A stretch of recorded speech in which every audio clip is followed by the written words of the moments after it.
దుర్యోధనుడికి చాలా కోపం వచ్చిందనమాట. దుర్యోధనుడు శ్రీకృష్ణుణ్ణి పెద్ద పెద్దగా నవ్వుతూ, అతను తొడలు విరిగిపోయి రక్తపు మడుగులో బాధలో ఉన్నాడు. అయినా దుర్యోధనుడి రోషం చూడండి. కంసుడి దాసుడైన వసుదేవుడికి పుట్టావు నువ్వు శ్రీకృష్ణ, నువ్వు నన్ను మోసంగా చంపించింది నాకు తెలియదనుకుంటున్నావా? నువ్వు పచ్చి మోసగాడివి.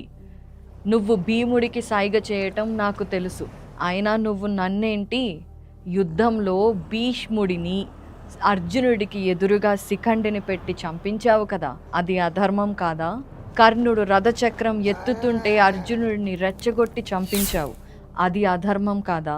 ద్రోణాచార్యుడిని మోసంగా చంపించావు, అది అధర్మం కాదా?